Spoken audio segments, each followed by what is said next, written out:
नमस्कार दोस्तों, मैं बालमुकुंद धुरिया।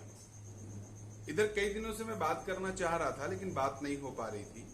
कुछ व्यस्तता थी, कुछ और बन ही नहीं पा रहा था। लेकिन इधर बीच कई घटनाएं घटी हैं।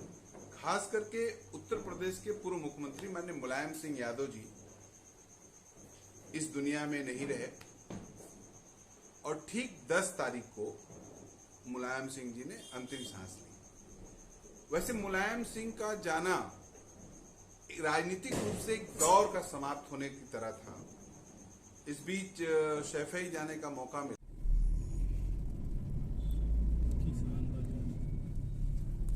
अच्छा, यही हनुमान मंदिर या को यही सब होता है। हमें लगता है वो झंडा वंडा जब कराते हैं 15 अगस्त पर, ये होलिया शायद यही मनाते हैं ज्यादातर।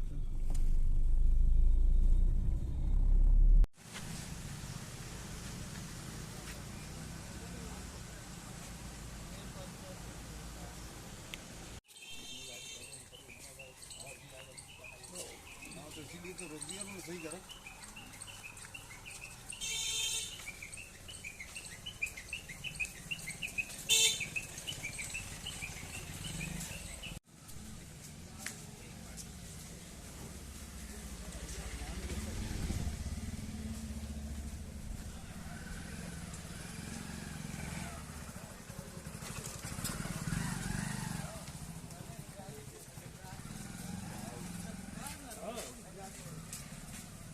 मुलाकात शुरू हो गई क्या भैया?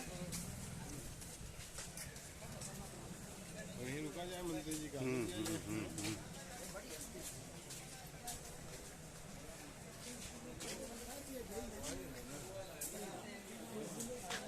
ये भीतर ना,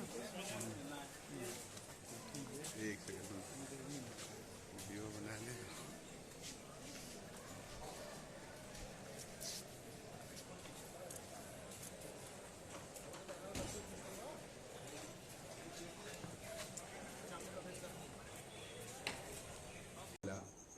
तो एक गांव में इंटरनेशनल एयरपोर्ट से लेकर स्टेडियम से लेकर मेडिकल कॉलेज से लेकर हर वो सुविधा जो एक स्टेट हेडक्वार्टर पे होती है, वो अपने गांव और अपने इलाके में किस तरह से मुलायम सिंह जी ने मुहैया कराया। और जिस तरह से दिखा कि कोई गांव का कोई घर ऐसा नहीं जो कच्चा हो, और लोगों का अगाध प्रेम। लोग कह रहे हैं कि घर पीछे लोगों को नौकरी दी गई जो जिस लायक था। तो सत्ता को कैसे अंतिम घर तक पहुंचा दिया मुलायम सिंह यादव ने, एक तो ये है। बाकी मुलायम सिंह जी को देखने का अलग अलग लोगों का अलग अलग नजरिया है, कोई कैसे भी देखता हो।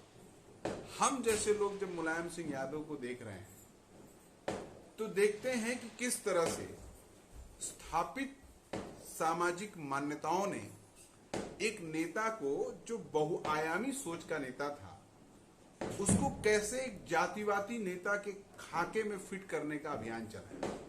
मुलायम सिंह यादव माने उत्तर प्रदेश में यादवों के नेता, या देश में यादवों के प्रतिनिधित्व करने वाले।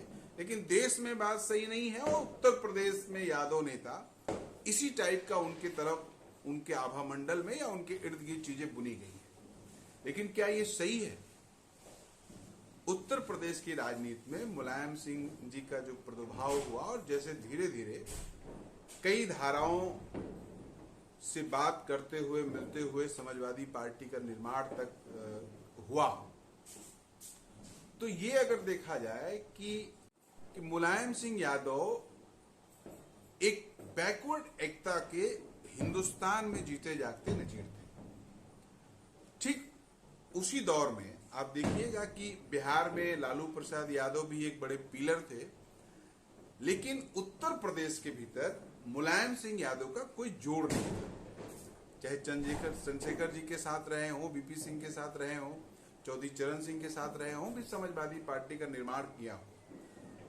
इस पूरी परिघटना में और उसके बाद जब वो ताकत में आए, तो कैसे समाज के भीतर जो भी लोग समाज की स्थापित मान्यताओं के खिलाफ लड़ रहे थे, उनको गोलबंद करने का, उनको इकट्ठा करने का, उनको सम्मान देने का, उनको अधिकार देने का, पावर देने का जो काम मुलायम सिंह यादव जी ने किया, और खास करके सामंतवाद विरोधी जो चेहरा उन्होंने समाज को दिखाया, और जो भी जिस भी जगह पर लड़ रहा था सामंतवाद के खिलाफ, स्थापित मान्यताओं के खिलाफ, स्थापित कुरीतियों के खिलाफ, उसको पकड़ पकड़ के मुलायम सिंह यादव जी ने स्थान दिया, जगह दिया, उसको एमपी एमएलए बनाने का प्रयास किया। ये अपने आप में नायाब एक्सपेरिमेंट था।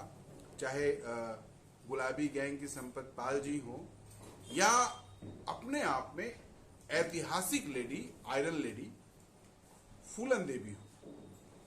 बहमई कांड के बाद सोसाइटी के एक हिस्से ने उनको जो नकारा, जेल, गिरफ्तारी और ये सजा वजा ये सब हुआ, लेकिन कैसे मुलायम सिंह यादव जी फूलन देवी जी को जेल से बाहर निकलवाते हैं, सजा वजा माफ कराते हैं, और फिर उनको मेंबर ऑफ पार्लियामेंट बनाते हैं। ये जो उनका पहलू है वो नितांत ही अद्भुत है, और कैसे संघर्ष करने वाले लोगों के साथ मुलायम जी खड़े थे। अगर आज मुलायम जी को सच्ची श्रद्धांजलि देनी है तो यही होगी कि सोसाइटी में कोई भी पॉलिटिकल ग्रुप इस तरह के लोगों को इकट्ठा करके, इस तरह के लोगों को प्रश्रय देके समाज में, पिछड़े हुए समाज, जो अकलियत का समाज है, जो दबा कुचला समाज है, समाज के भीतर का वो हिस्सा, उसको फ्रंट पे लाए। यही सही मायने में मुलायम साहब को सच्ची श्रद्धांजलि होगी। और हम तो गए, हमने देखा, और फिर अखिलेश साहब से भी मुलाकात हुई। तो जिस तरह से उस पूरे इलाके में मुलायम साहब या पूरा बैकवर्ड समाज आंदोलित है, और पूरे देश के लोग आके मुलायम साहब को श्रद्धांजलि दे रहे हैं, ये अपने आप में भी बड़ी बात है। आहे बगाए किसी भी एंगल से उनके रिश्ते तमाम लोगों से रहे हैं, और उन्होंने कभी भी ये कोशिश नहीं की, धुर विरोध करते हुए भी भारतीय जनता पार्टी और आरएसएस का, लेकिन समाज के भीतर भाईचारा बना रहे, इसका कोशिश उन्होंने किया। इसके लिए याद किया जाएगा, आने वाली पीढ़ियां मुलायम साहब को याद करेंगी। कारसेवकों पे गोली चलाने का एक आरोप उनके ऊपर जो लगा, और हमने देखा उनकी मौत के बाद भी लगातार उनको अपशब्द कहना और उनके खिलाफ गाली गलौज तक उतर आना संघ के लोगों ने अपने लोगों से करवाया।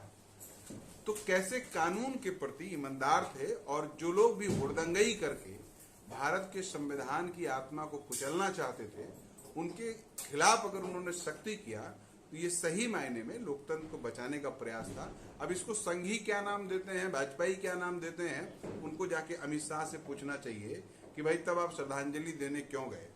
उनको मोदी जी से पूछना चाहिए कि फिर आप अपने गुजरात दौरे में मुलायम सिंह को श्रद्धांजलि देके ही सभा क्यों शुरू किए। तो ये जो विष बोने का काम आरएसएस कर रही है, और मोदी, योगी जी और ये लोग जो हैं, वो उनको अभी भी अपने लोगों से जो अपशब्द कहलवा रहे हैं, या उनकी छवि को समाज के भीतर हत्यारा वाली छवि के रूप में ले जाना चाहते हैं, इस सबको भी देखना होगा कि ये लोग ऐसा मिथक गढ़ते हैं। कुल मिला के उत्तर प्रदेश में मुलायम सिंह साहब ने जो ऐतिहासिक सामंतवाद विरोधी काम किया, उसके लिए उनको सलाम। और हम अपेक्षा करते हैं, आशा करते हैं कि हर आडंबर के खिलाफ, इस तरह के सामंतवाद के खिलाफ, इस तरह की बर्बरता के खिलाफ, और समाज के अंतिम पायदान पे खड़े लोगों को हाशिए पे ढकेलने के खिलाफ उनके जो वारिश हैं, सुपुत्र अखिलेश जी, वो चलेंगे, और हम तमाम लोग उनके इस रास्ते पर उनके साथ हमराही होंगे, और समाज के भीतर वंचितों, कमजोरों को न्याय दिलाया जाएगा। ये अभियान चलेगा। हमें लगता है कि आप जो भी उनके बारे में सोचते हों, लेकिन उनका ये योगदान हिंदुस्तान और ये सदी याद रखें।